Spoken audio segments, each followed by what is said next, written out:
Hello, this is DJ Feels Goodman, and today I'm going to show you how to set up your Innofader PNP2 with an Allen and Heath Zone 92 DJ mixer. So, a couple of steps that we're going to do here.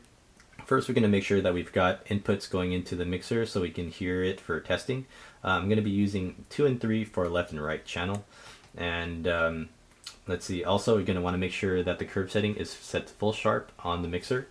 And then we're going to go ahead and calibrate the PNP2, and then we're going to make sure it's set to the Y curve setting, and then we're going to adjust the pots. So first is the calibration. If you see the instructions here to the right, it says to go left, right, left, and then press the calibrate button. So we're going to go ahead and do that. Let's start at the right side, and you go left, right, left, hold it there, and press the calibrate button. Okay, so the range should be set. The very next step we're going to do is we're going to turn the cut pots all the way to clockwise as far as they go. We're going to leave the curve setting in the middle for now. Speaking of curve setting, let's go ahead and make sure it's on the Y curve. To do that, you have the crossfader in the middle setting, and then you hold the calibrate button, and then you go right, and then you go back to center and let go of the calibrate button. So holding it down, going to the right, back to center, let go. And that makes sure that we're on the Y curve setting, which is going to be important in the next step. For this next step, we're going to move the fader all the way to the left, and we're going to make sure that we have audio coming into channel 3, which would be set up the mixer so that sound comes in when you go like this. And it should be coming in at full sharp. The mixer should be adjusted with the curve setting fully clockwise to the box shaped setting. Okay, so sound should be coming in full blast when you go this way, and you can test that with headphones or speakers or what have you. But when it's all the way to the left, sound should not be coming through. But we're going to make that change. On the curve setting in the middle pot, we're going to rotate it clockwise until sound does bleed through. So moving it clockwise, at some point sound is going to come through. Okay, let's back it off a tiny bit.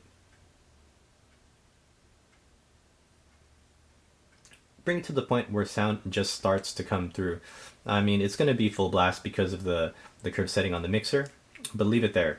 For my particular setup, that's at about a 2 o'clock position on the center pot. And then what we're going to do is on the left cut setting, we're going to turn it counterclockwise. So we're going to back it off until the sound disappears.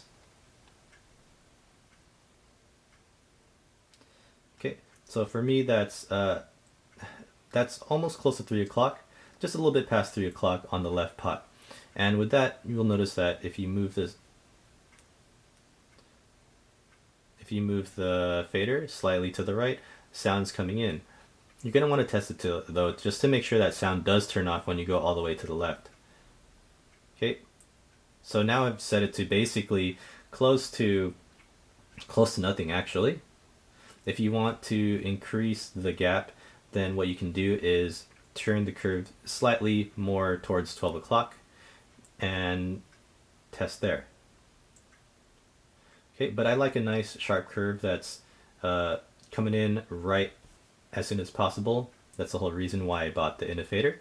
And so we're going to go ahead and do the same thing on the right side. Since the curve is already set, we only need to adjust the cut setting.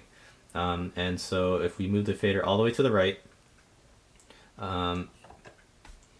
adjust the mixer so you've got something coming in on the left side, and you should be hearing the left side because it should be bleeding at this point. We haven't adjusted the cut setting yet on the Innofader.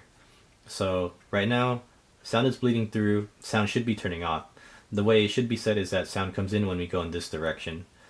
But we're here and sound is bleeding through. So now we're on the right pot, and we're going to back that off until sound disappears.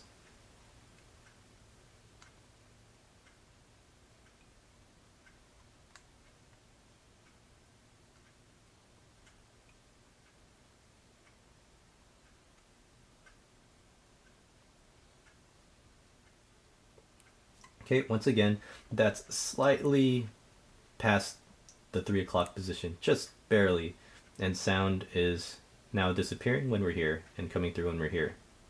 What we've done is basically adjusted this so that you'll still be able to get a smooth crossfader functionality if you do decide to change the mixer setting to the X curve. So if you do go to the X curve, you can see that you can fade this music in using the Innofader, and you'll have some form of adjustability if you are basically scratching and you want to do have a little bit of a gradual sound.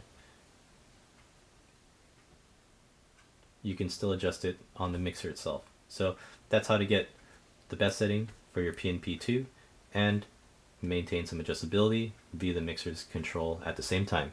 So I hope this was helpful. Took me a little while to figure it out, but good luck to you and enjoy.